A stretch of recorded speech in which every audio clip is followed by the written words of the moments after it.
We want to say thank you to our sponsors, Watchman Cigars, 1812 Barbecue, Blue Collar Cycle Shop, and Hook, Line, and Heroes. Without you, the show would not be possible.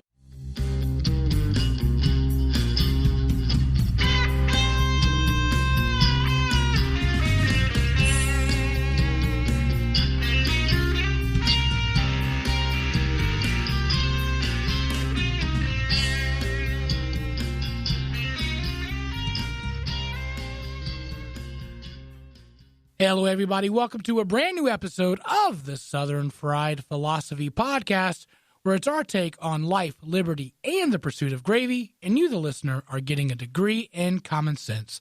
We are broadcasting from the Blue Collar Cycle Studio right here in beautiful Concord, North Carolina. We've got a great show lined up for you, as always. But before we begin, let me introduce you to the starting lineup. Of course, I be your host, Biggin, and how about you?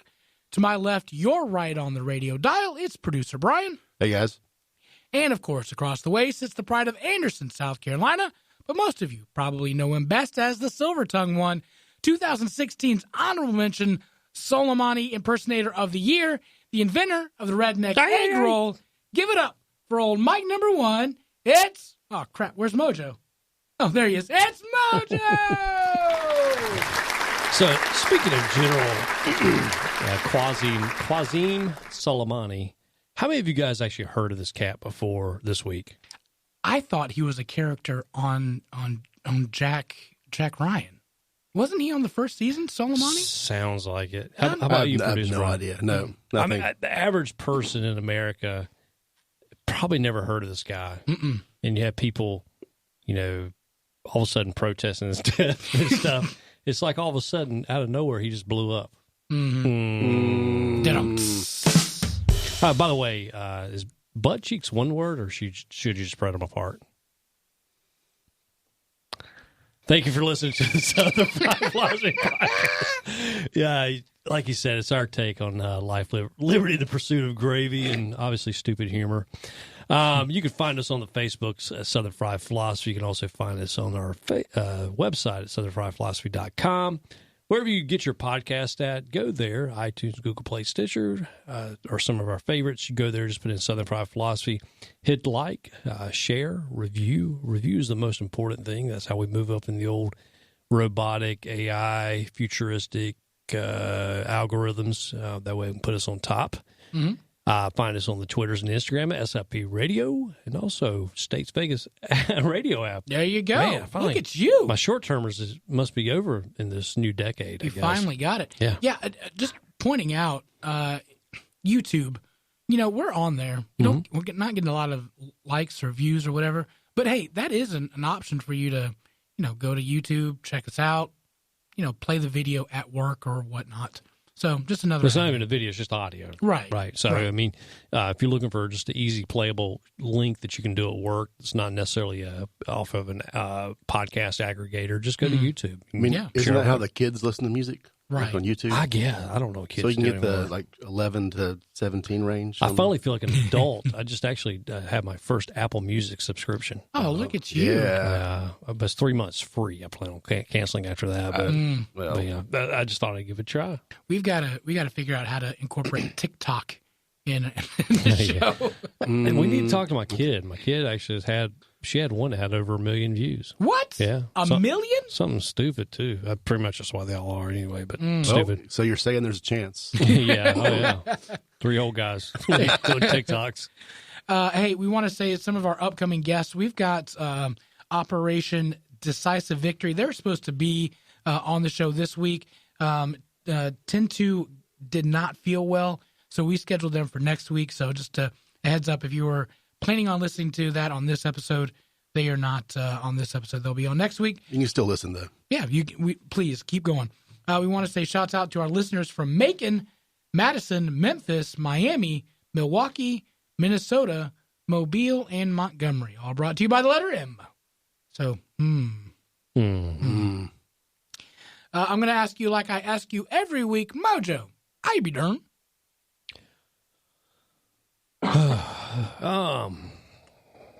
Yeah, I'm great. I don't know what else to say. I'm good. Yeah, I'm good. I have no complaints. I'm feeling a little robbed. The first couple seasons of us, every week there would be something Burning that burned your biscuits.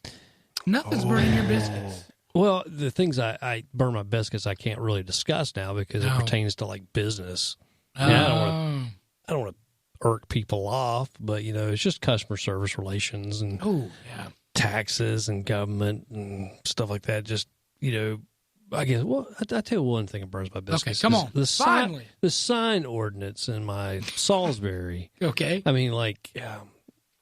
You have to have like your square footage of your front or the length of your building, multiply that times 1.6, and that's the allowable square footage you get to have of a sign. So your sign is bigger than the frontage of your building? No, it doesn't work that way. But this is square footage. For example, my front of my building is 30 square feet. So if you do 30 times 1.6, that equals 48 square feet. Oh. So you can have a sign 8 by 6, 6 by 8. 7 by 6.5 or something like that. I mean, and like I told the lady at the city, I'm like, you guys, I'm not asking to put like a truck stop, billboard that is McDonald's sign or something like 200 feet in the air. But I would like to have a big enough sign to where people are driving by. I'm actually trying to create tax revenue for this city. Yeah, I'm trying to create possible employment. You think you wouldn't limit me to some just stupid number, but you have to pay $100 fee. I mean, like, what is a $100 fee even used for? $100 fee if you go over that? No, it's $100 just to get the permit to even get the sign up on my building is $100. For the real estate you're taking up, right? On my building that I own. Yeah. But the $100 fee, like, what is that going to? What's the fee if you break that? Do you have to there's a penalty, there's a fine, but also then I have to redo the sign. Oh. Yeah. What if you get like that 500-foot American flag in Salisbury or in Statesville? Yeah. I haven't. I have to look that up. I may do that just to push some buttons because here's also what I did my due diligence before. Now you got me on a roll. Oh, I did my due diligence before we bought the building just because I wanted to make sure. I there was no like surprises. I had all my ducks in a row, and I knew what I could and what I couldn't do, and if I was going to fall out of ordinance or something like that. So we did our due diligence, and one of the things I asked them was about painting the sign on the building, and they said, "Well, anything paint is considered a mural." I said, "Okay, well, what's the mural?" They're like, "Well, mural is just a painting on the wall." I said, "Bingo, right, no problem. I'll paint our sign on the." On the building, Blue Collar Cycle Company. That would be considered a mural. Mural is a piece of artwork. Art is subjective to the eye of the individual, correct? Sure. You can tape a banana to it as well. Yeah. Well, that wouldn't be that'd fall into a structural artwork in Salisbury. You could paint a picture of a taped banana. Oh, there you go. Good point. So anyway, I go back just to recheck because I heard a little sign guy told me that a bowling alley actually had like bowling pins painted on the side of the building, and they made him take that down. What? Because it was painted, they considered it signage. Because that falls in a totally different category. You're kidding. Because it advertises the business. So I went up there and I asked her, I said, "Can I get a mural paint on my building? What do you want to paint?" I was like, "I'd like to do a classy artwork of my logo." Well, you can't do that. It falls under signage. Well, what is a mural? Well, mural's artwork. Well, I consider that artwork as pleasing to my eye. Right. They're like, well, no, that falls under signage. What if you leave the name of the company off and just have like the logo? Oh, well, you can't do that because the logo pertains to motorcycles. So you cannot, my mural on my building, which is a motorcycle shop, cannot have anything motorcycle related because that would then be considered advertising for my shop. Live nude girls. Well, I did say this. I said, what if I put crack pipes and heroin needles on the side of my building as a mural because the neighborhood I'm in is heroin and crack. And they're like, well, that would not be good either because then you're just basically giving the middle finger to the city of Salisbury. I've got a great one. Put a Krispy Kreme hot sign picture. Well, that would be advertising for Krispy Kreme down the street from us. But you're not a donut shop. Yeah.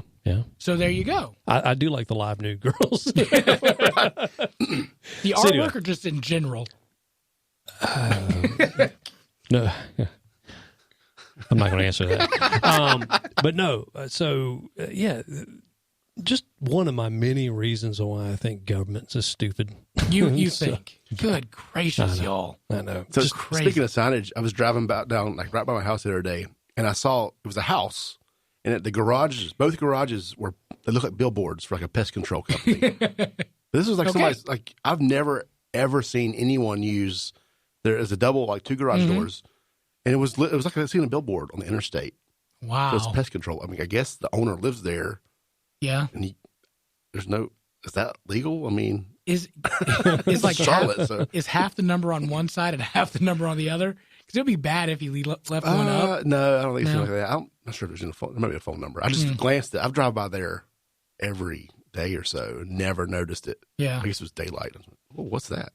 I would attempt to do an SFP logo, but we're in the historic district, so that's not going to fly.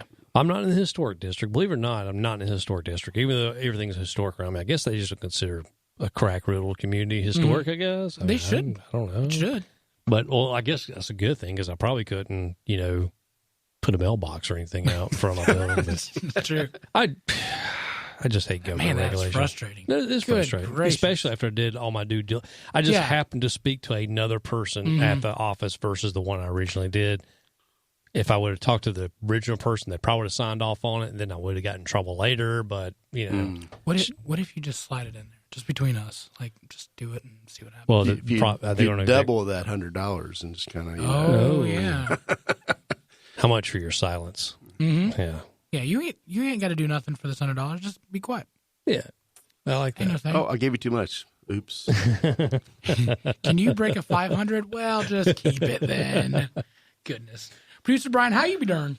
Oh, I'm good. I'm glad to be here tonight. It's feeling good. Yeah. I've been stuck in the house a couple of days. So I didn't have anything until you mentioned the burning biscuits. So stores, like grocery store, for example. Well, how come when you go into a grocery store with a shopping cart, suddenly like there's no like law and order anymore? There's no right of way or like you just ride wherever you want to, coming out of the aisles, flying, running over people. Okay. Why is that okay in society? That's my question. But that happens out on the interstate as well, my friend. Well, yeah, but people just go wherever they want to. They don't care. There's like no right, like there's no accepted unspoken rule about shopping cart traffic. Let's call it that. Well, you would think it would be the American standard, which is right side. Right? Mm-hmm. Right? Maybe they should create the grocery stores laid out more like IKEA, where you have to follow a certain path. It's like a mouse in a maze. Yeah. And then you finally, at the very end, is the milk and cheese. You get your meatball. And your meatball. then you can check out.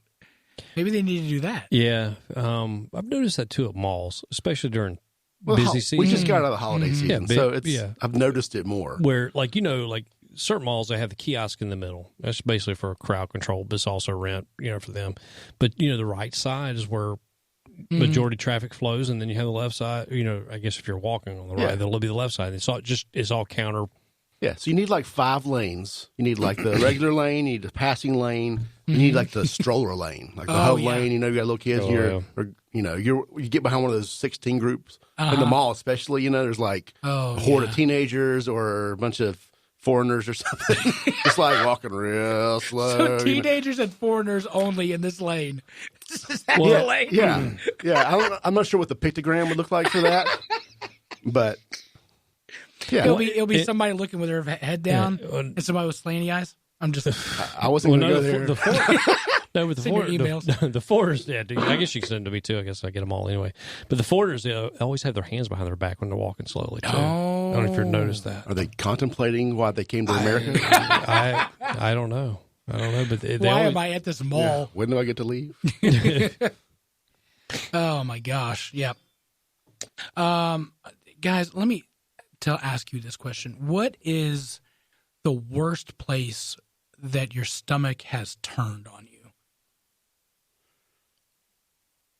Well, first place that comes to mind to me, I was. I don't know why this sticks out to me, but I was at like a movie theater. Okay.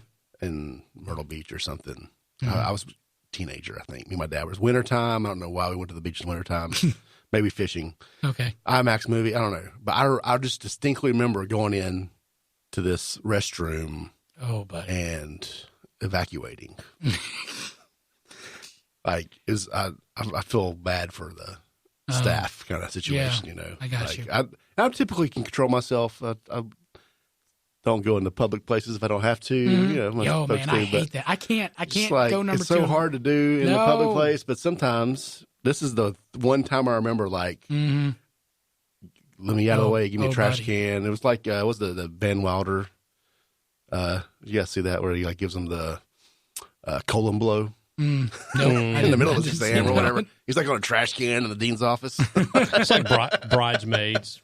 If you're saying movie Bridesmaids, like one of them's going in the sink. Yeah. Mojo, any experiences? Oh, man, I've had several. Yeah. I'd rather not rehash them from our previous 100. But no, I had the famous one from the airplane. Oh, that's right. I forgot about that. Airplane. Yeah. I've had. You can't even get the door closed with me in there. Well, I would actually even love to have made it inside the door, but I wasn't that fortunate. There's probably still a flight attendant that's suffering from PTSD from that one. I'm in my truck, you know, because I travel a lot. In my truck in the middle of nowhere and not having a place to.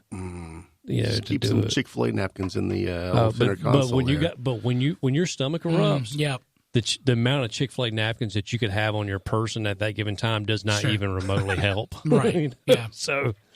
Wow. Yeah. Probably. And once upon a time, I would say probably at an adult gentleman's club. So that was kind of awkward. That's got to be the worst. That's kind of awkward. But we will bypass that. That'll be on the Insiders episode. Guys, I was taking this, you know, New Year's, you're taking some new supplements and whatnot to kind of help you and whatnot. I also didn't realize that I scheduled getting my temporary crown the same day I'm starting these supplements. So I'm not sure exactly how my stomach's going to react. So Monday, hey, here we go. I'm going to start this new thing. And, oh, by the way, I forgot I've got to get my crown. Let me just sit in the dentist's office for a little bit. I'm in the waiting room. Everything's fine. No problems. I get in the chair. Okay, so far so good. Not even thinking about it. She starts working on my tooth. And then all of a sudden, halfway through, like, uh-oh, this isn't good. And I hear my stomach. Yeah, just like that. And did not see that coming. And that's what the dental hygienist said too. But then she's like, "Oh, are you?" She even made the comment, "Hey, are you okay?" Yeah, I'm fine. I'm trying to think of an excuse. I didn't eat breakfast this morning. Was the first because it was my stomach. I was like, maybe it sounded like, I was hungry. There was some thunder. Yeah. Okay. Yeah. And so I was like, well, and then it continued to keep going and like still rumbling and rumbling and rumbling. I am fighting my spine with everything that I am, and I can't do anything. I can't go anywhere because I've got like Novocaine going into my jaw at this point. I can't move. And it just keeps going. And then she has to tell the dentist, because I know she didn't buy the lie. He didn't have breakfast this morning, so he's really hungry. And she, I think a little bit naive, goes, "Oh, man, do you want a snack?" I'm like, "No, I just want to poop." So I am fighting this thing for an hour and a half. You're an hour and a half. Champion. Guys, where's the Rocky music? I just kept squeezing and praying. At some point, I'm sweating. They're asking, "Are you okay?" I'm like, "I think it was the Novocaine." Obviously, that's not the truth. Like, I'm trying to make up anything I can, and I can't go anywhere. That's the worst where you can't, there's no exit strategy. I think that's worse than sleep paralysis. Oh, yeah, no, that's the worst. That's the worst thing, period. I mean, especially when that cold sweat comes on.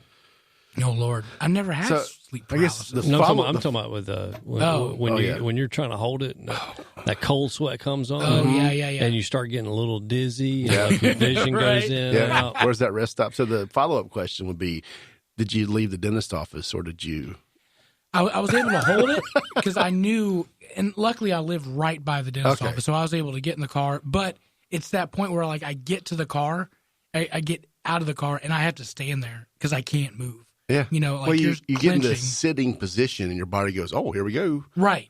You think it says, hey, I've given you time to go. I can relate. See, talking about that sitting position.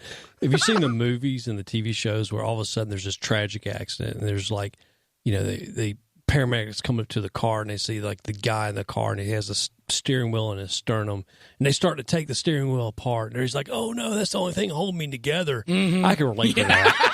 When it comes to that, because once you break that barrier, it's gone. Yeah, buddy, life is over with. You give your body just enough time, and if you don't hit that mark, it just releases automatically. And that's when you make those judgment calls too. You're like, should the second song just came on for my 2 for $10? Should I really risk it and go to the bathroom? I'll hold out. Oh, so that was my fun week. Oh man, temporary crown went on fine though. How about that? Silver lining. Yeah, no doubt. All right, we got some follow-up issues, Producer Brian, you wanted to talk about? Yeah, so last week in the opening, Mojo said something, and I've had some time to, I think we were moving fast. I didn't get to dig into it at the time. Sure. But he said pineapple doesn't belong on pizza, right? And I would agree to some extent, but I had a revelation a couple years ago, pineapple, because, my wife likes the pineapple ham, Hawaiian, air quotes, pizza, which is whatever. If you want to put pineapple on a pizza and do it the right way, you got to do pepperoni and pineapple. Whoa. Game changer. Yeah, it sounds like really weird, especially after the last conversation we just had. But and we wonder why our stomachs hurt all the time. I'm just throwing this out there. If you guys feel adventurous, next time you order pizza, pineapple. Yes, it is. It's the right combination because Really? you get the spice or the saltiness from the pepperoni with the sweet of the pineapple. Because ham doesn't cut anything. It's just like, why is it even there? It's just ham. What's the point of the ham? I mean, if it was country ham, it might be different. But it's ham. It's the savory sweet Canadian bacon. Let me throw this out. What about bacon and pineapple? Yeah, that's okay too. Yeah. Like the I'm Domino's. not saying I won't try it, but I still think it's just a bastardization of the products. Yeah, well, that's just my personal opinion. I get it. Everyone gets their opinions, Yeah. I'm also of the fact I think Krispy Kreme donuts make great buns for cheeseburgers too. There's probably a lot of people that want to punch me in the face for that. I'd try it. Yeah. So just throwing that out there for anyone who's interested in trying something new, might change your life. Well, maybe It's got me thinking. this time next year. Have you guys been binging any Netflix shows lately? Let's see what I just finished. I started watching The Witcher. Yeah, how is it good? I've been told I should watch it. That's not normally my style of TV show stuff, but it's all right. I don't think you can have a TV show now without just off the cuff random nudity and language and having orgies in the middle of it. I think that's pretty much part of the recipe. To be Game of Thrones. Yeah, it's like what's the next Game of Thrones? Yeah, I think that's pretty much the recipe for all shows. I mean, probably Sesame Street if it was invented today, they'd probably have a orgy and a sex scene in it too. I'd probably, we started watching TV shows. Yes. We've started watching. Are you on season 1? I'm on season 1, episode 1. So what's that about? I think it's about a stalker. I think. Sounds great. You watch the first episode, you have no idea what the show's about. Okay. Yeah, it's about a stalker. I would encourage you guys. It's pretty entertaining. There's a couple times where you're like, that's so far fetched that it couldn't have happened. But watch the show. Maybe we could talk about it on the show sometime. There's a couple other shows I have downtime at the shop when I'm like doing paperwork and stuff like that. So I'll just throw something on and just kind of keep background noise. Yeah. So I've got stuff going on. I mean, I can't remember nothing like jumps out off of Netflix, but I did watch Messiah. Oh, the first season of Messiah. I did watch that. That was pretty good. Yeah, I encourage you to watch that. I think, and a lot of people, I think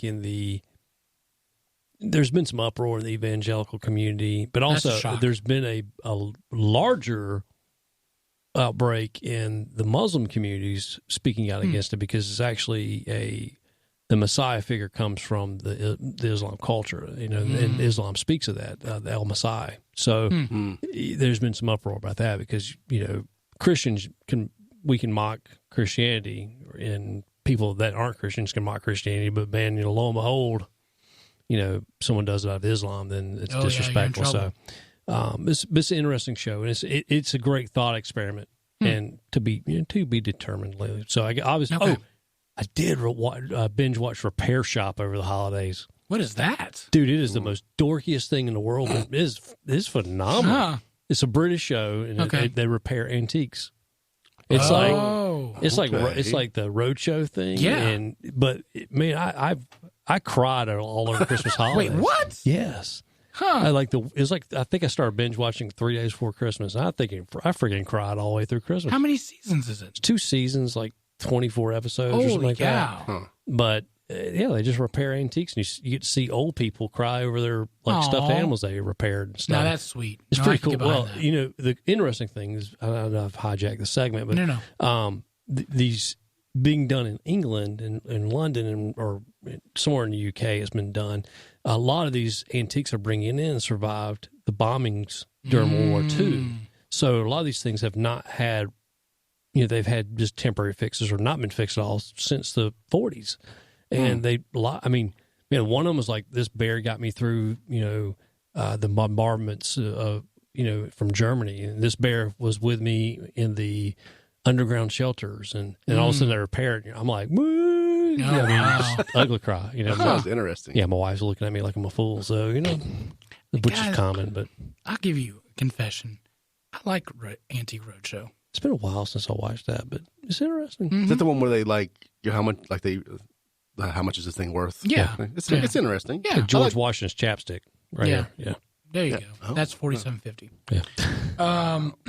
I started watching Dracula. Mm-hmm. I don't know if you'll ever watch it. I've already seen it. It's a series? You've already seen it? It's a series? Yeah, it's a series. Okay. It's got 3 episodes. They're like an hour and a half long. Right. What'd you think of it? I thought it was pretty well done. I think it was kind of interesting.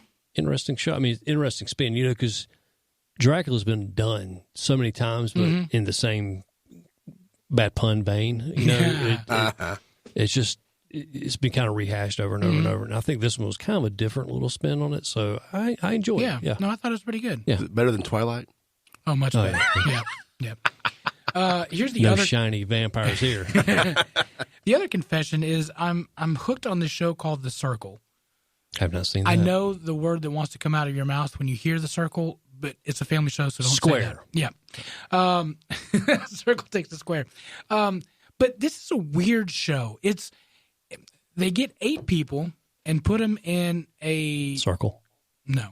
They put them in a hotel, basically, or an apartment. Basically. Is it a round hotel? No. Okay. It's not, but there's a circle on the front of it. It's weird. So immediately it kind of starts off as like you think it's the real world. But here's where it deviates. Nobody can see each other in the entire apartment complex. You never meet the other person. But what you do is you communicate via, quote, the circle, which is like just like a chat app, basically. And you can set your profile, you can set your picture, you can say your age, relationship status, all this kind of stuff. You never see the person, and there's fake people on there. Mm-hmm. So people will say, oh, I'm a 24-year-old female, but it's a male. You're like, whoa. Mm. So they play the game. The winner at the end of it gets $100,000. And every week they can kind of, the influencer of the group, the person who has the most votes for ranking 1 to 7 or 8, can get, there's 2 influencers. They vote for the person to get voted off the apartment complex or whatever. But I thought it was interesting that you never see the person. It's a kind of a unique twist, and I am oddly enough addicted to this show. It's like Big Brother, but without the interaction. Right. Personal interaction. It's like the internet in the late 90s. Chat rooms. Yeah. Right. It sounds very familiar. Yeah. Come to think of it. No, but I think it's really interesting how they're communicating and playing the game, but like the different strategies but everybody's young, attractive, and single. And I'm like, oh man, why don't you just like, say, hey, I'm a fat old man and see how far you go on that. Yeah. No. Still a wrench in it there. Yeah. It's just interesting. Yeah. It's a social experiment. I'll have to check this out. So I like social can they experiments. pose as like different people every week or something? No. Like is it like that this person, the name is so if you commit to being 21-year-old lady, for example, that's the kind of the role you have to kind of live with it. You're stuck with that until you get voted off. And at least at this part, nobody that's been voted off has come back in as somebody else. So, but people that get voted off, they replace them with somebody else. So it may end up becoming where somebody else comes back in that's already been kicked out. So you don't know. I don't know yet. Well, that would be a good twist. It's very interesting. So we'll keep abreast of this. And the interesting thing, too, about Netflix is they're releasing new episodes every Wednesday. It's not a binge watch. Now, they'll release like TV. 4 or 5 episodes at one time, but it's every Wednesday that they release them. You can't watch the whole season. Yeah, I like that. I mean, it reminds me of classic, television. Old school TV. Yeah. I just finished watching the Mandalorian on Disney Plus, and that was a episode like every week. And then you canceled your Disney. No, I'm keeping it because I have children, and I like Star Wars. So there you go. I'm too cheap for all this stuff. I just illegally pirate it, so we got that. Have you been to like Disney World, Star Wars? No, I haven't been to Disney in 20 years. Somebody posted on Facebook they were at the Millennial Falcon. And they said that was fantastic. Yeah, it looks pretty cool. See the drool coming out of your mouth. Yeah. Hey, also want to say thank you. We are now 114th podcast on Apple Podcasts. However, we're in Vietnam comedy category. There's 114 podcasts better than us 113. in Vietnam. 113 in Vietnam under the comedy section. Wow. Nailing it, guys. Slowly moving up. We're moving up. Yeah. Hey. All right, so let's go into some wacky news brought to you by 1812 Barbecue. Hey, Eric just told me that they released their new website, 1812bbq.com, so check that out for some fantastic catering options and delicious food. So shouts out to our 1812 Barbecue folks. Guys, I think a lot of this wacky news is going to be legal stuff that's going on. So I think I ask you to cue some music. So you ready for that? Yeah, go ahead and you're not going to believe this one.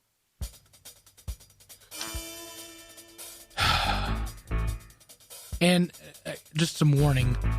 This is a little bit PG-13.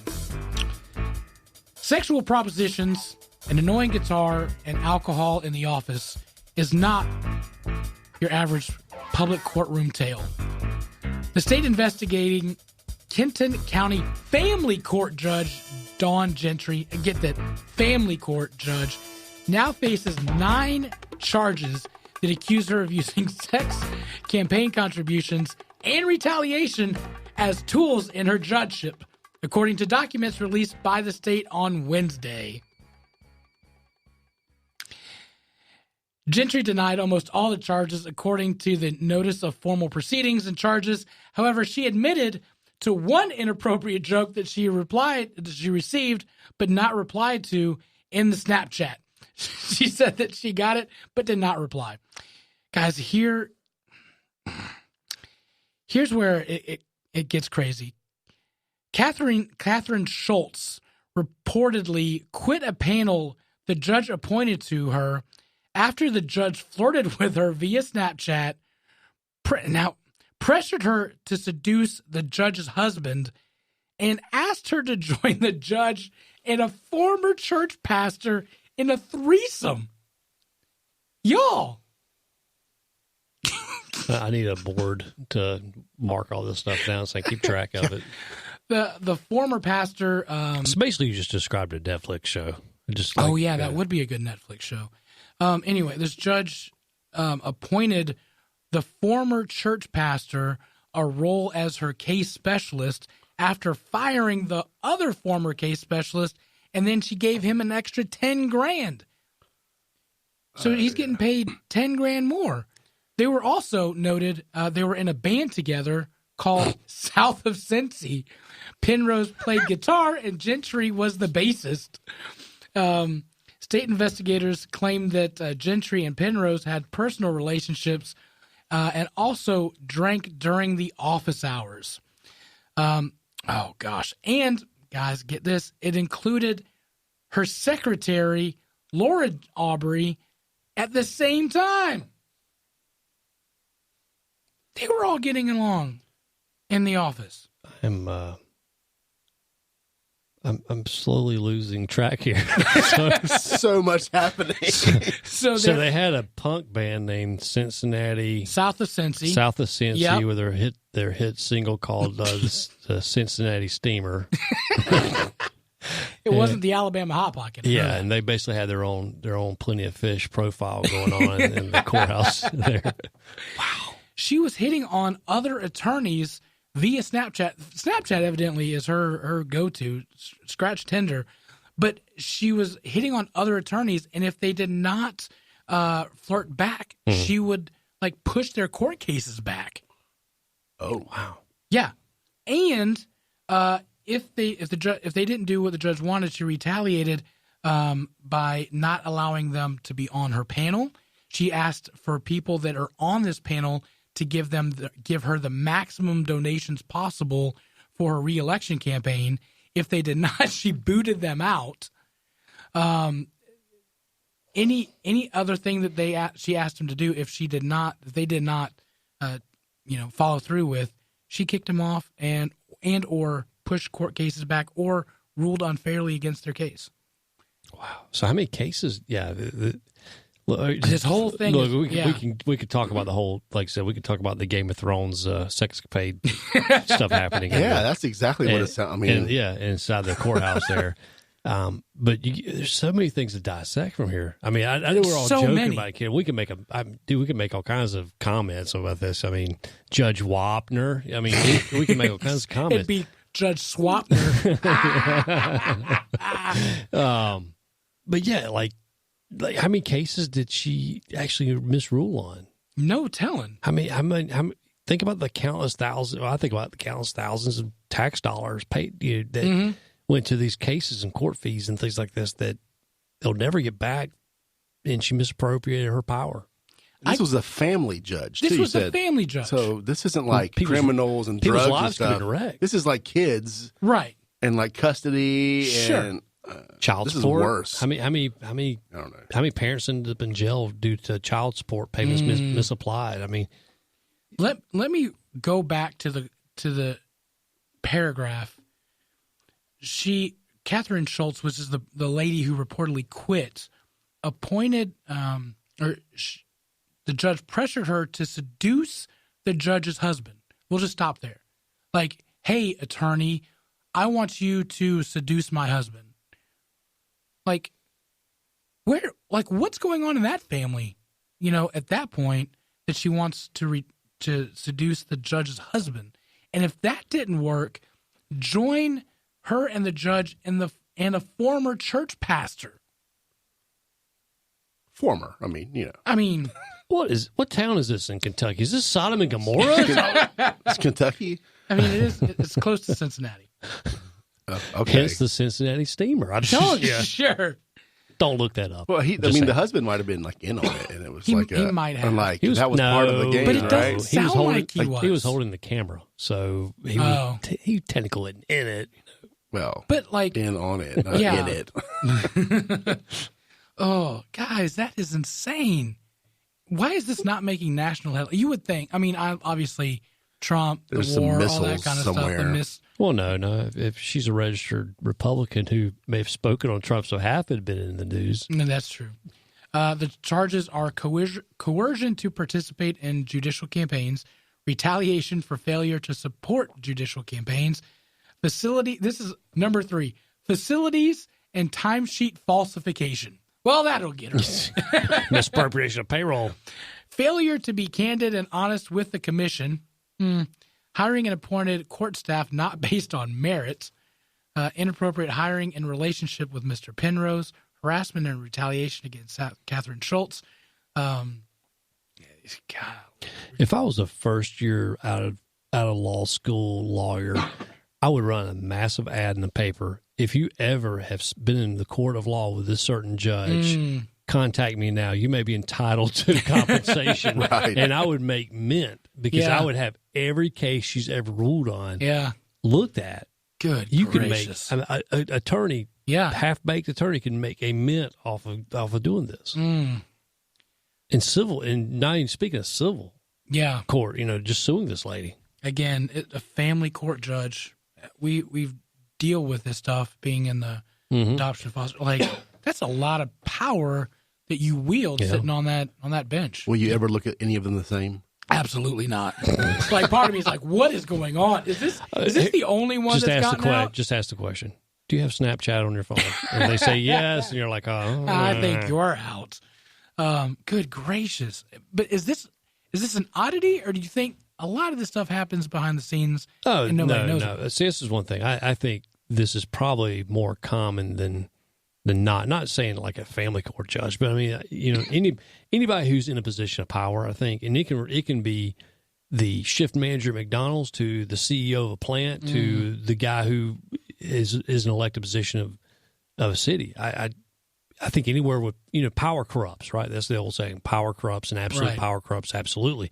So anywhere you have power, this is an opportunity to happen. I mean, we don't hear a lot about it because I think it would probably inundate our news, and who wants to hear about that every day? Sure. But being that it's a judge has serious implications. I mean, there's been judges out there that have been, not in this case, but like took money to swing cases, and then they come out 20 years later, find out they've wrongfully imprisoned that person for 20 years. I mean, so I just think that this has some broader reaching tentacles. Yeah. I think if Bill Clinton was still president, she'd have a chance at the Supreme Court. Oh, yeah, absolutely. Absolutely. As long as she has a blue dress. Right. And knows how to work a cigar, I think she's all right. Goodness. All right. Well, we'll have that, the whole article out there on our show notes, so if you wanted to check that out. The 1812 barbecue story started over 20 years ago when Eric and his dad started entering local barbecue competitions for fun. During that time, Eric, a United States Marine, has traveled all over the world picking up flavors and techniques that today is the unique flavor of the award-winning 1812 barbecue. He has honed his craft to bring you fall-off-the-bone pulled pork, mouth-watering ribs, and finely crafted beef brisket.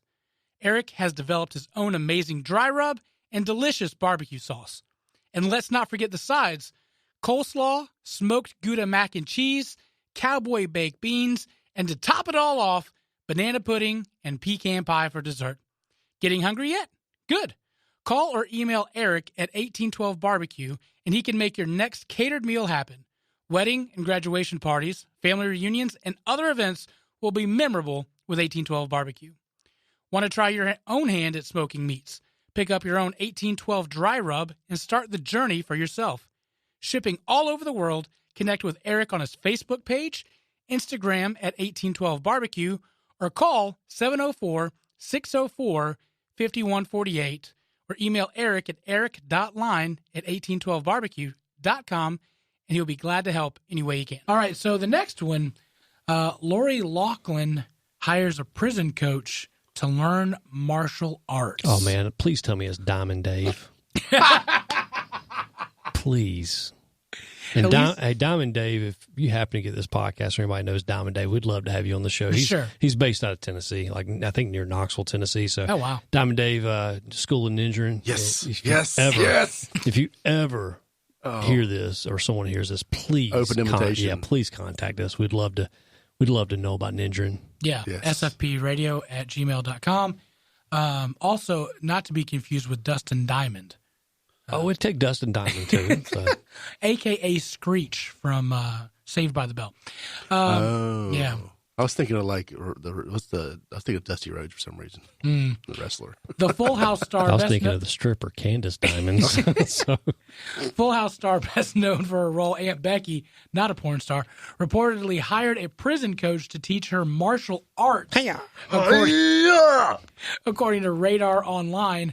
However, the prison consultant, John Fuller, told Fox Business News that he is giving her bad guidance.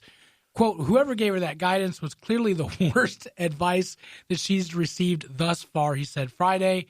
If you decide that you're going in and training to fight, is going to be viewed as being disrespectful in those situations, and that does not turn out well. He compared her to Martha Stewart, who just went in and just played nice and baked cookies for them. Martha Stewart's scary. I mean, I bet she's got you could turn the scowl on. Like, I ain't messing with Martha Stewart. Oh, yeah. I mean? You know, she's bringing in some kitchen utensils. Yeah. No, she's not too that. crafty. Martha Stewart could take a scone recipe and actually bake it hard enough to actually be a shiv. Oh, yeah. That's a good point. This reminds me She of could that. fold a T-shirt into a shiv, probably.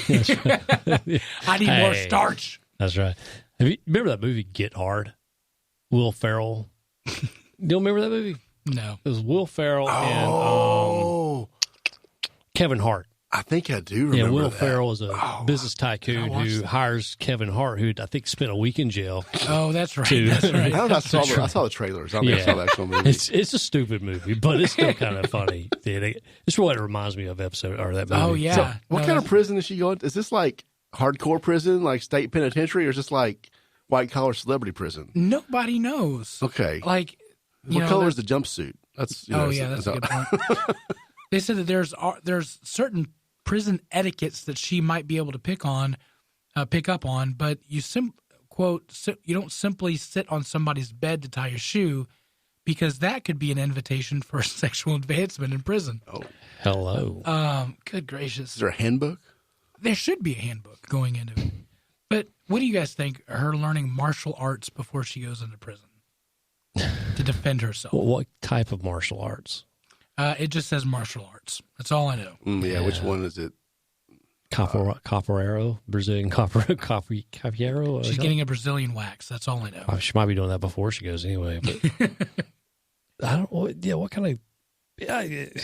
hey, you know what? If it makes her feel better, and, I know we joke about this, but she's going to have some trauma going into prison. Anytime your freedom is taken away and you're dictated the times you eat, sleep, get up, go to bed, take a shower, take a poop. I mean, you're going to have some PTSD from this, you know. So I do, my heart does go out for her, but it's also one of those things, you do something like that. Then crime. Can't do the time. Yeah. So if it makes her feel better, then yeah. But I'd be kind of curious what other life skills she's learning from this coach. Yeah.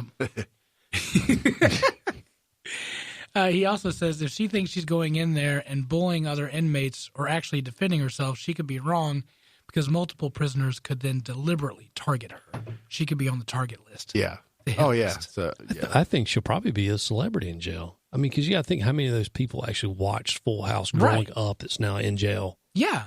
Not the Netflix one. I'm talking the original one, So, I mean, is she on the Netflix one? She was on it. She's not on it anymore because they told her to go to jail. But, it probably comes down to, what kind of prison is this? Is this like financial crimes?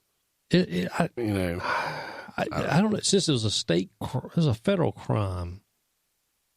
Wasn't it a federal crime? I don't know. I think probably. I think it was state and federal charges. But, okay. It'd be interesting to see what she goes to. I mean, couldn't you promise them, hey, when you get out, I'll have Uncle Jesse kiss you or something like that? Oh, I got John Stamos' number. Yeah, I'll give you John's number. I'll get you a year's supply of yogurt from his yogurt company. But it did bring me to the point of I wanted to ask you guys, and we talked about this before the show. Top 5 prison rules for you guys. If you knew you were going into prison, what would be top 5 things that you do to get ready for that? tell me, rules or like things I would try to skill sets I would try to pick up before going into prison. Right. Things that you would do, things that you would try to learn, anything that, what would you do before going into prison? You want to go through our top 5 Yeah, list? go ahead. Go.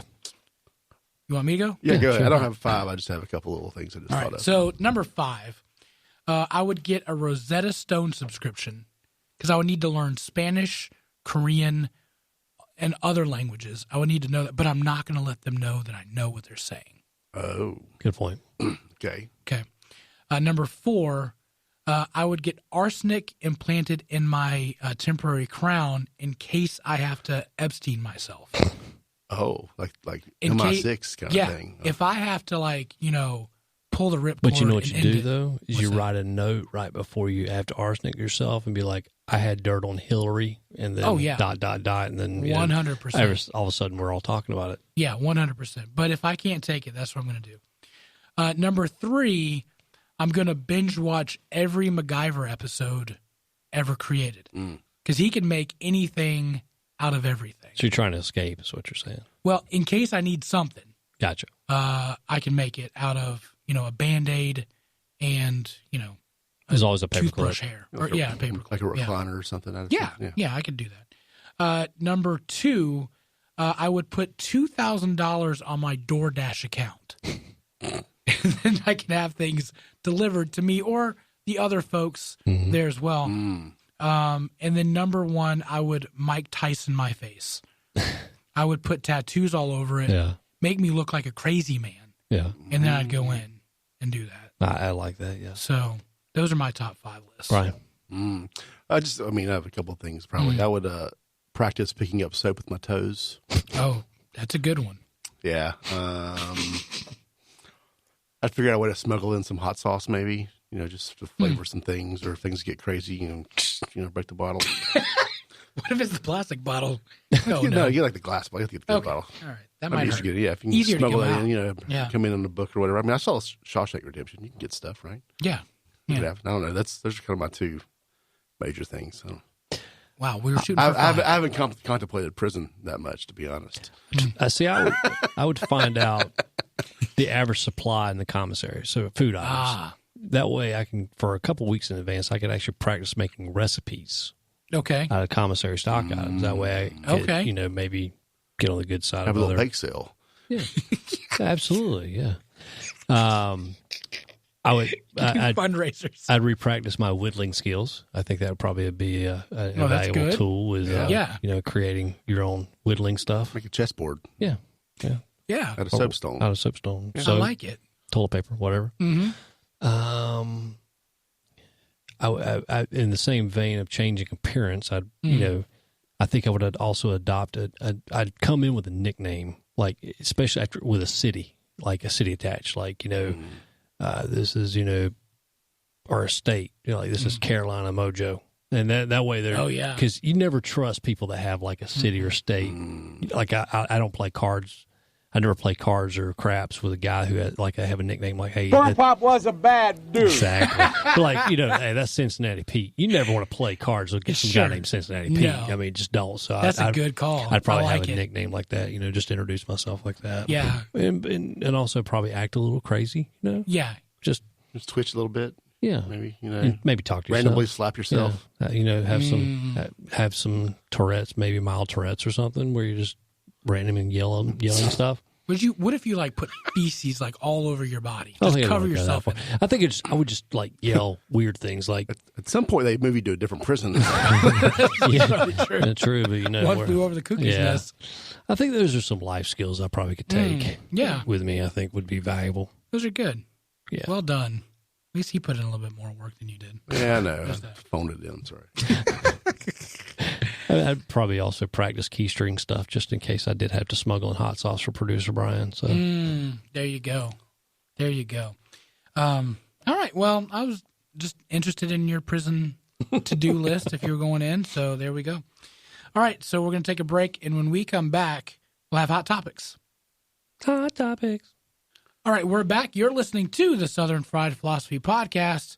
We'll go to some Hot Topics. But before we do that, Producer Brian, you have some words for us. Yeah, so I've been working on this little podcast for a little while. Accidentally took a month off. But Southern Fried Headlines, if you like the wacky news part of this show, I think this might kind of be up your alley. It's about 10, 12 minutes once a week.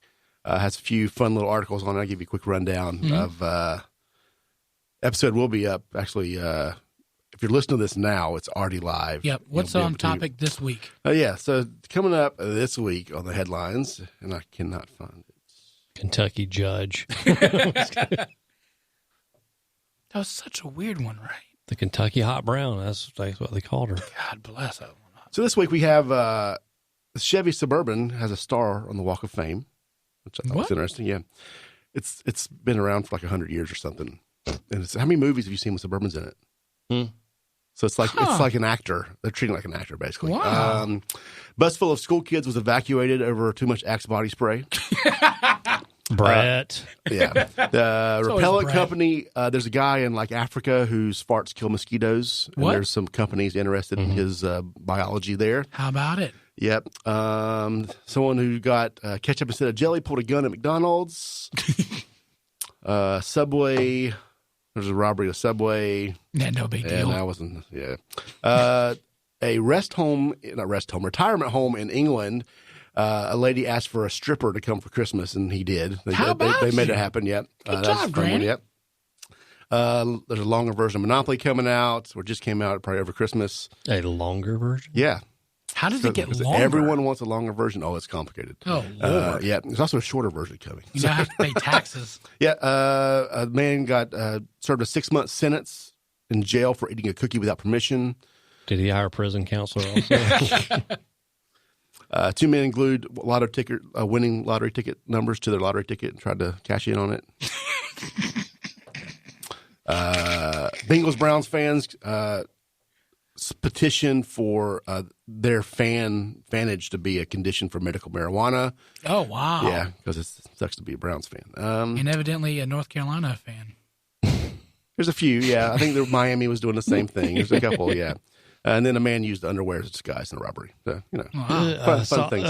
Yeah, I saw that. I didn't see the condition of the underwear before. I was about to ask it looked a little gray in the picture, but or I don't know if it's his or not. Anyway, that's this week's Southern Fried Does skid Headlines. mark go in the front or skid mark going back? Oh, that'd be good. That's a good question. All right, so let's go into some hot topics brought to you by Hook, Line, and Heroes. Our friends there, check them out at hooklineandheroes.com. They provide fantastic fishing experiences and expeditions for our veterans and heroes. Check them out at hooklineandheroes.com. All right, so we don't have a ton on this one, but Greta Thunberg. Do you guys know old Greta Thunberg? Oh, yeah. The savior of the universe. Yep. She responds to Meatloaf's comment that she was brainwashed. The Bat Out of Hell singer told the Daily Mail in January 1st interview that he does not believe in climate change, but rather he believes that Thunberg has been, quote, brainwashed. He says, quote, she has been brainwashed into thinking that there's climate change, and there isn't. She hasn't done anything wrong, but she's been forced into thinking that what she is saying is true. Greta Thunberg then replied, it's not about Meatloaf. It's not about me. It's not about what some people call me. It's not about left or right. It's all about scientific facts, and we are not aware, and that we're not aware of the situation. Unless we start to focus on everything, the target will be soon out of reach. And then she posted a emissions fail to drop graph. When has anyone heard anything from Meatloaf in the last decade? That's the whole point of this statement. The Daily Mail out of UK did not go to Meatloaf and said, Meatloaf, give us your thoughts on climate change. Who is going to Meatloaf about anything? Yeah. Why? Like, what is he got a new album coming out? What's the deal? But y'all, who cares what Meatloaf thinks? Exactly. Now, I'll tell you this. I would not go into prison with the nickname Meatloaf. That would be horrible. I was about to, what I was about to say. Well, we know he won't believe in climate change. Did you know that Meatloaf is now a vegetarian? Is he really? Yeah, he is. That is no joke or nothing. I just happened to read that interesting comment or commentary on when they were kind of going back and forth. When will we stop giving credit to this little twerp named Greta Thunberg? All right, so I'm gonna say she's 17. She's a kid. Yep. No, she's not a kid. She's going to speak on adult topics in a world forum. She needs to expect to take heat. I'm sorry. No, there's no kid gloves here. Okay. If you're going to speak in front of the UN and in front of adults and talk to them like they're little petulant little children, expect the heat. When are we really going to treat this person like the twerp she is? She is not a verified scientist, and I know I'm not either. But there's I mean, I can go grab handfuls of scientists that agree with what my perspective is and have them issue a paper. In fact, if you look at the paper that she's citing as scientific fact, they have Donald Duck George Washington is listed as scientist on it.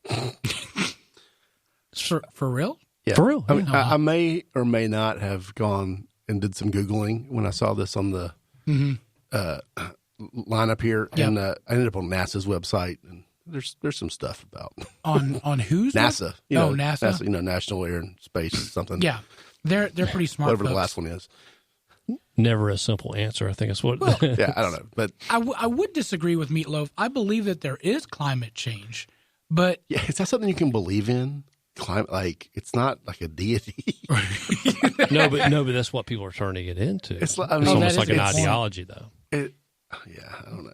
But I think that we all have to recognize there is climate change. Like the climate does change. But I think what he missed is man-made climate change. That's the argument that I have. I think we're splitting hairs because look, I mean, what was the national park that they just started taking down? Yosemite. They're doing I don't know. They're Jellystone.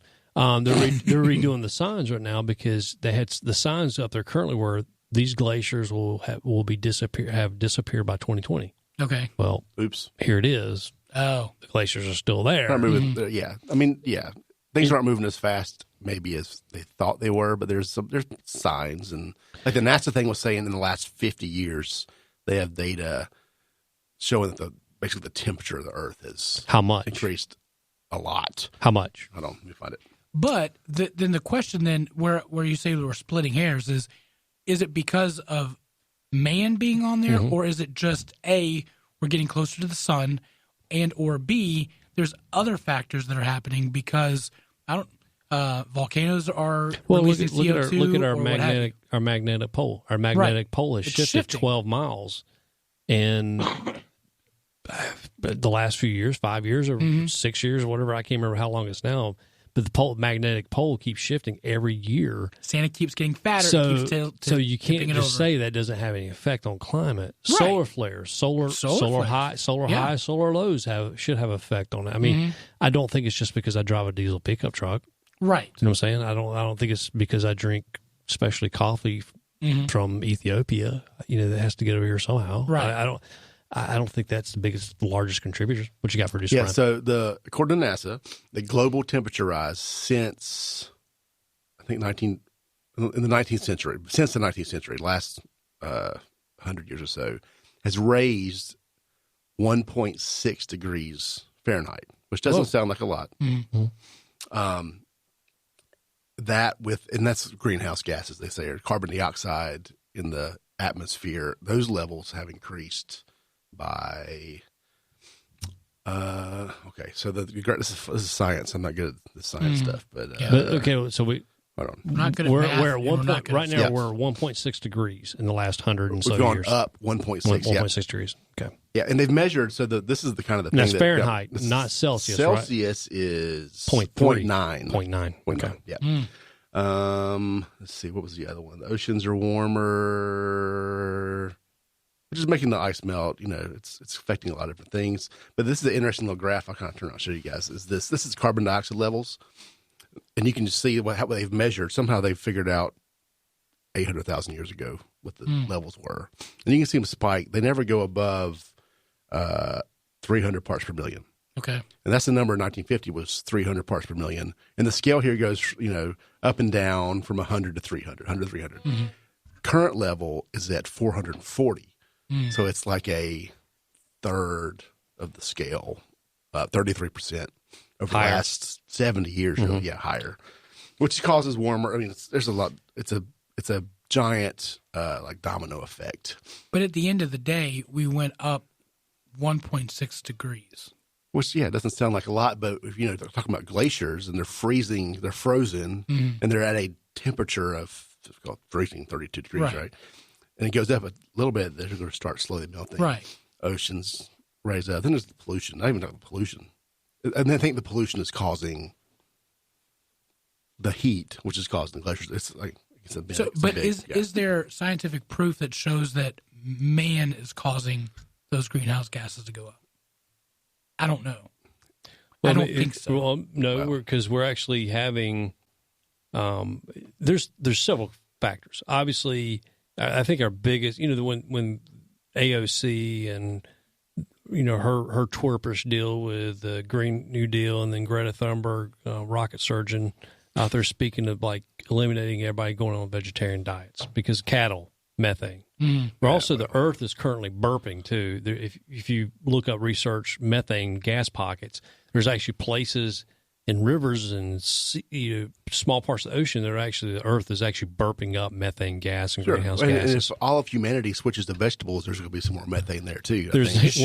Well, you have to garden it somehow. Yeah, I mean, we're going to act like the cows. All those beans, something's going to happen. But no, not just that though, but just the mechanisms to actually garden it.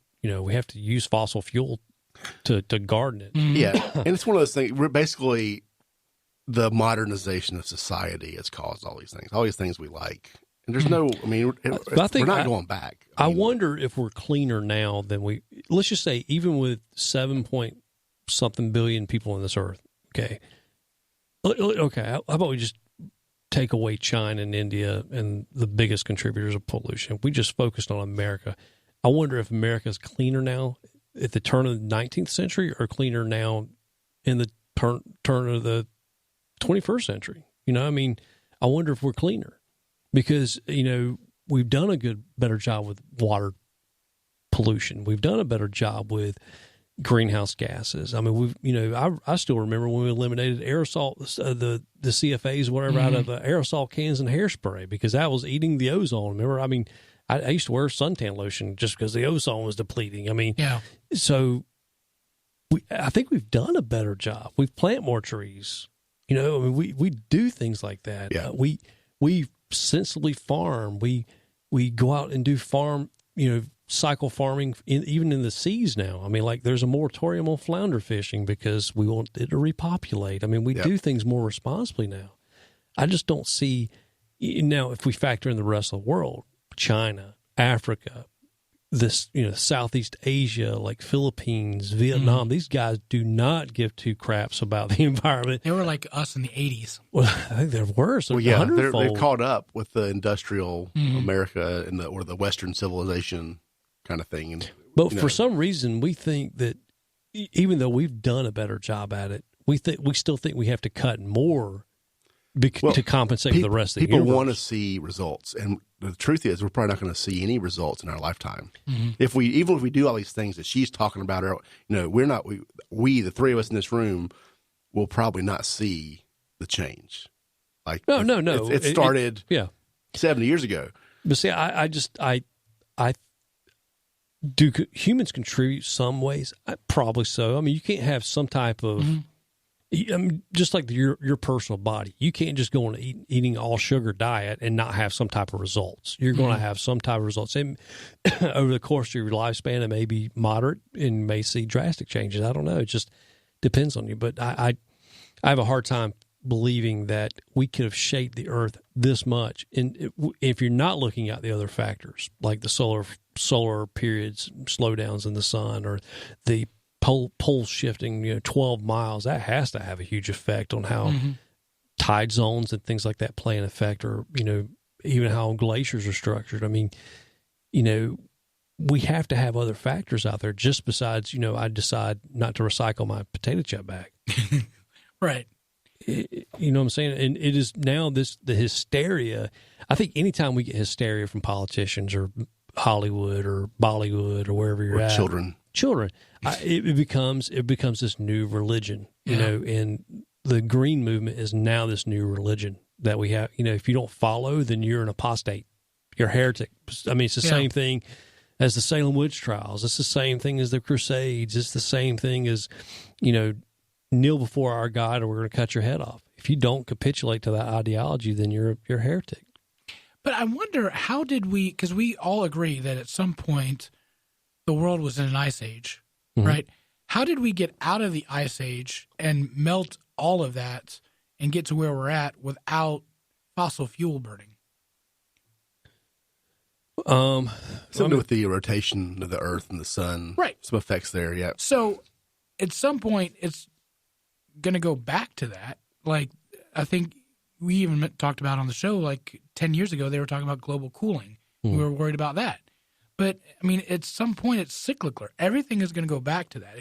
So it's colder, it gets hotter. It's going to go back colder. And the graphs here go in 100,000-year increments. That's kind of hard to narrow down. Yeah. But also, I do want to mention things like this, is that, you know, here in America, I think we do a pretty good job. Can we do better as far as pollution? I believe so. Sure. Because, you know, no one wants to leave, at least our generation, and I'm as a Gen Xer, I don't want to leave the world a worse place than when I got here. I think we should do it better. You know, I mean, that was the one thing, you know, they started kind of changing in the early 80s, was actually being aware of the rivers and that would catch on fire due to the toxic dumping. We actually do. We're actually more conscious of that. I mean, I recycle. You know, I mean, and I don't look like a person that would recycle, but I recycle.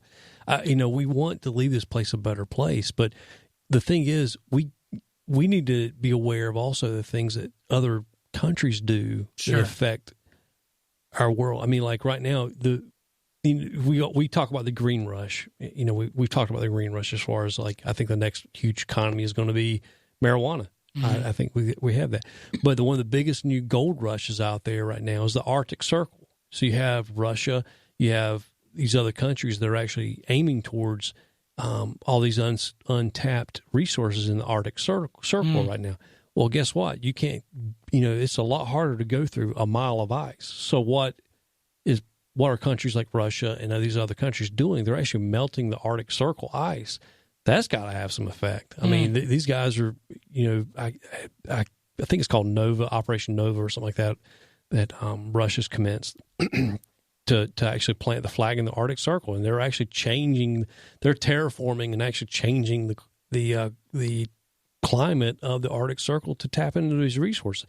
That has to be more of an effect on the environment than me actually not recycling. Yeah. One day. Yeah. The environmental stuff, basically everybody has to do it or it doesn't count. Right.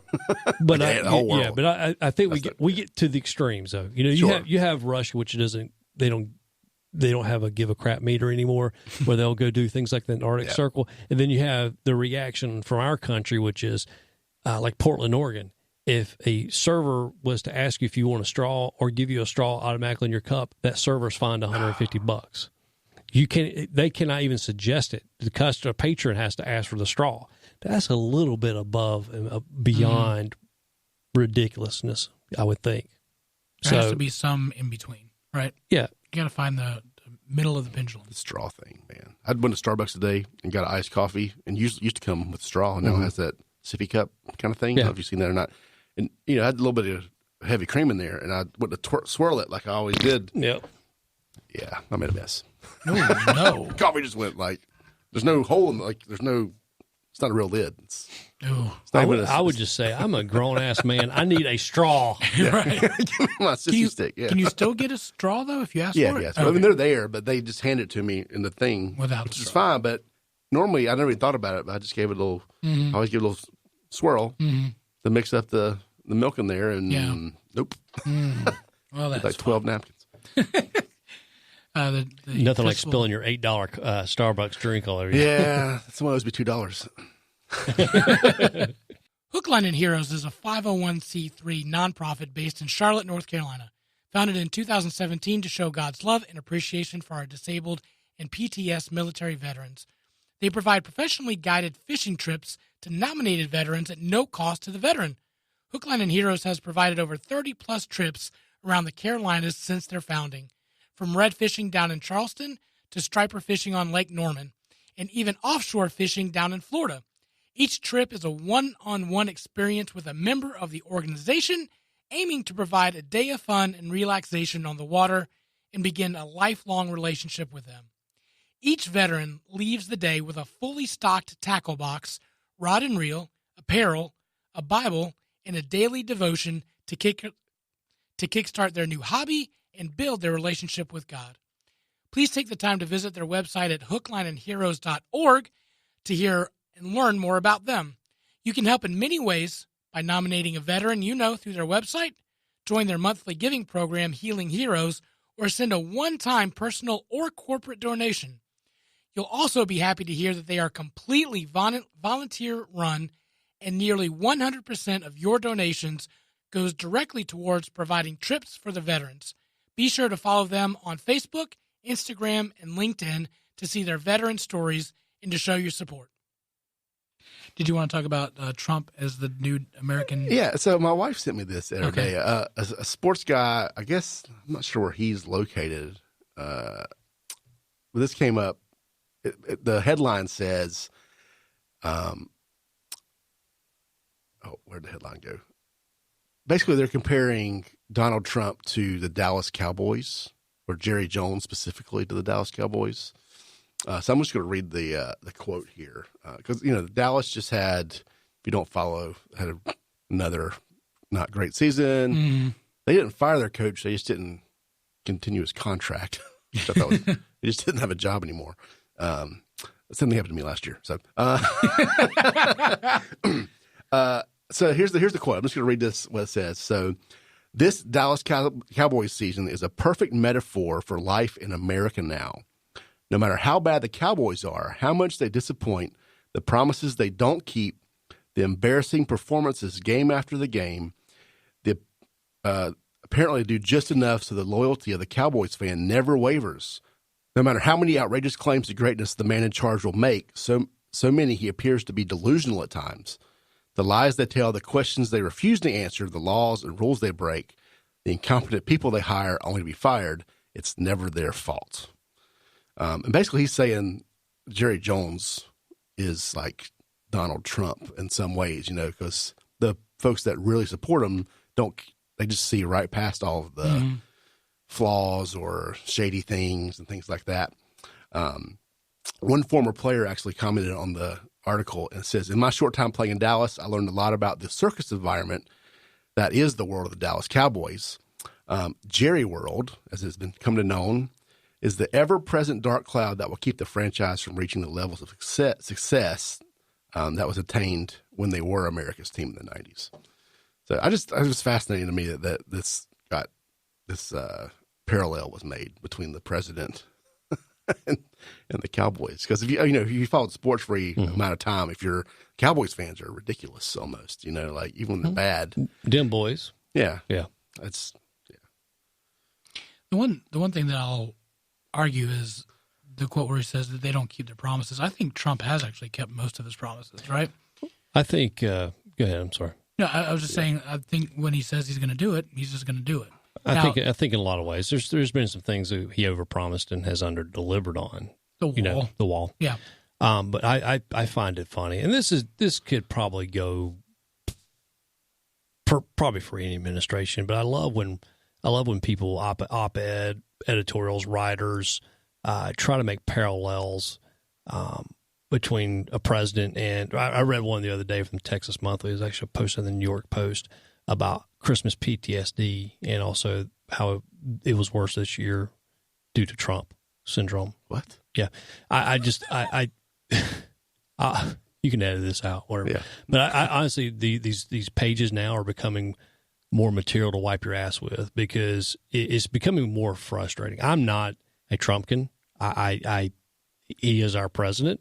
I can find room to support him. I can also find rooms to disagree with him. I mean, I can point out 50 things I disagree with him about, but I can also give him some attaboys when he does something successful. Sure. But I just find it in today's society, we have to, it seems like if you don't parallel a story with Trump, like my overeating, obsessive eating with Krispy Kreme and Trump's disorder for McDonald's, then you're not going to get headlines. It's almost like it's a clickbait title. I mean, I think Ricky Gervais said, I think Ricky Gervais said it best during the Golden Globes.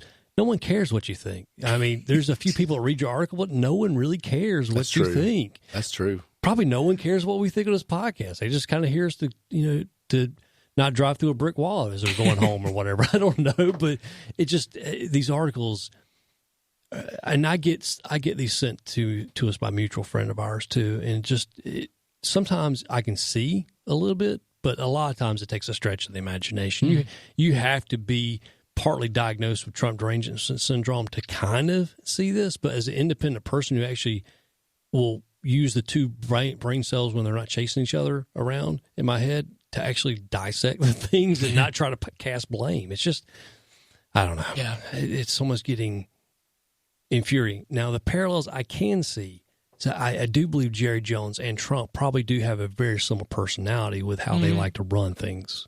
And I think that is a modicum of success. Now, Dallas Cowboys may never be a successful Super Bowl team again. I can give you that because Jerry's the general manager, the owner, head coach, water boy, and he has several titles there. But as far as the money, the brand Dallas Cowboy is, they trump, bad pun, they trump every other football team hands down because he is one of the only ones that actually owns the rights to everything Cowboy related. So they may not be successful, but I guarantee you, financially solvent, they have more money on the books than the other team does. Sure, 100%. I agree with that. Speaking of football, how about Carolina hiring Matt Rule as their fifth head coach? Baylor, right? I think there was probably a large gasp across the Panther community of going, who? Yeah. I mean, because you had McCarthy from Green Bay. Well, he's in Dallas now. Yeah, he's in Dallas now. Which that's so Jerry Jones right there. So, I mean, like. Exactly right. I just don't. I'm not a Panthers fan, but, it's exciting to see Panthers fans get excited. Because, where we are here, you want to see people have some type of core dedication to. Such a bandwagon city for sports. And, evidently, I guess the owner of the David Tepper and those guys with the Carolina Panthers actually did it up nice. They did a nice announcement. It kind of made it a big thing. But I don't think the presentation probably met the coach status. I mean, I don't know much about the guy, but Baylor. Baylor. He's 11-3 the last season at Baylor. Yeah, he turned around the team, I think, from like 3-13 or whatever. Yeah, college. I get 1-11. I don't know what's the how many games you play in college. I don't watch. Yeah, it could be 12. Whatever. It could be 12. Anyway, he turned the program around, impressed somebody apparently. Here's the problem I have with. Obviously, head coaches in the NFL have to come from somewhere. I mean, there aren't just like a head coaching camp, they train them in and then, hey, it's your time. But how often do you see these one-off college guys come in and actually make a huge impact sometimes? Never. Because very rarely. Because it's different to turn around a college team because you got guys who are there. They're probably their last shot to play. Some of them are shooting for the NFL. These guys really care. Now, once they get in the NFL and they get that little bit of paycheck, these guys are self-reliant, self-sufficient. They have nothing but they are their brand. They maybe care about the team, but they're selfish people. I just don't know how that's going to translate that. Well, they'll every time I've seen this happen, they're going to bring in some former head coach as a OC or something. That's true. That has some more probably like whispering like. Yeah, seniority type don't thing. do it this way. Yeah, exactly. Yeah. Well, they've already got Norv Turner. Are they keeping him? Yeah. He's done that. He's been there. He's been everywhere. He can tell you how not to coach a team is what he can do. San Diego. I don't know of a college coach that's been very successful in the NFL. Jim Harbaugh. Yeah. Pete Carroll. Okay. Maybe 2. Yeah, but how many years did they coach to actually get their stuff together? Now, Pete Carroll's a little different. Pete Carroll, he was a coach in like the mid-90s, or a long time ago, like flopped immediately. Then he went to USC for a long time, which is basically a pro team. Then he went to Seattle, and they were relevant immediately. Yeah, with him. But but it's also lightning in a bottle too, type thing, because he had the right structure, the right people there at the right time. They did some right. They did some things. There's some general management kind of stuff happening there. And then Harbaugh probably would have been in the NFL longer if it wasn't the situation he ended up in. With that again, that was a management situation. I just you think of the ones that you like. Me, I thought Steve Spurrier when he, I thought he would have been gangbusters. And I'm trying to think who else has been good. It's like stepping on he was like stepping on a cold wet dog turd in the middle of the night when you're trying to get him to go pee. I mean, that's how successful he was. That's what hot dogs. Yeah, didn't do too good in South Carolina as well. Yeah, that's right. So. But I mean, I just don't think they translate sometimes. Yeah, I mean, it's just personally me. I mean, there could have been some more that we're not aware of, but anyway, there's the ones that are. Again, I'm a 49ers fan, so those are the ones that I'm very aware of. Yeah, I'm sure. Yeah. All right, I'll give you those. All right, so that wraps up our show for this week. We appreciate you guys tuning in. Yeah, appreciate you guys listening. Go to our Facebook page of Southern Fried Philosophy. Give us a like there. We're trying to get our likes up on our social media. If you can, also go to our website, southernfriedphilosophy.com. You always get our playable links there, our show notes for every episode, a little bit about us, our bios, probably some other things. I just can't think of it at the time. Maybe a classified flea market. We might throw that up there. I got some stuff to sell in my garage. Wherever you listen to your podcasts, go to, just wherever your favorite place is, go there, subscribe, give us a like, a rating, a review. Also, like I try to remind you every week, if you have not signed up to be a donor, please go sign up to be a donor. You can also sign up to be a voter, too, just in case you haven't signed up to be a voter. I think you do both of them in the same place, maybe. Anyway, appreciate you guys tuning in. Next week, we'll have Operation Decisive Victory on tap, so they will be our guests. And this is for you, Leanne. And as always, keep looking up. Hi-ya!